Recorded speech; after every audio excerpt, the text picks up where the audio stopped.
So we recently held the first official RambaMamba 100 Subs Thanksgiving Jam, an event where each participant was given 3 days to making a game from scratch. And we were so overwhelmed by the amount of people that joined. Over 6 people joined and we got 3 entries, which honestly was more than I thought. As always, I was looking forward to see what you guys can make in such a small amount of time. So I've taken the weekend to play all of your games, and without further ado, let's dive into the best games from the 2020 Thanksgiving RambaMamba Jam. This time around, the theme was Medival. First up, we have Blades by Joshua.nbv. The goal of the game is to hack and slash your way through the many medieval enemies and reach the end glowing cube to finish the level.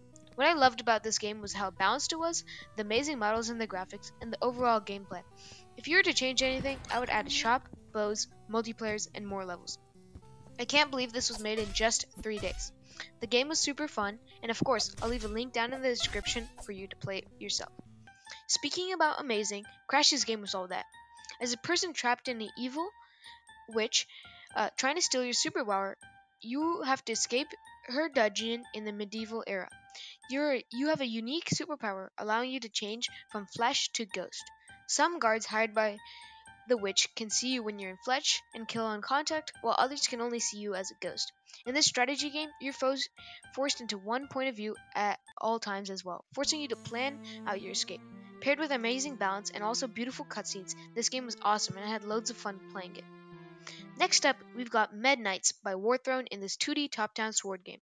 You have to fight your way through the massive swarms of enemies to complete this level. If I was to give any feedback about this game, it would be that it was too hard. Sometimes, well, way too hard.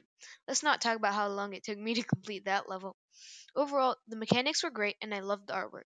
Maybe we should put this up as a browser game and put it on unblocked games for school. I would definitely be the kid caught playing this at school. This time around, all the games were equally amazing, and I had super fun playing all of them. If you'd like to go ahead and play them for yourself, I'll of course leave a link down in the description for you to play. Thank you for watching and congratulations to all the Jam participants!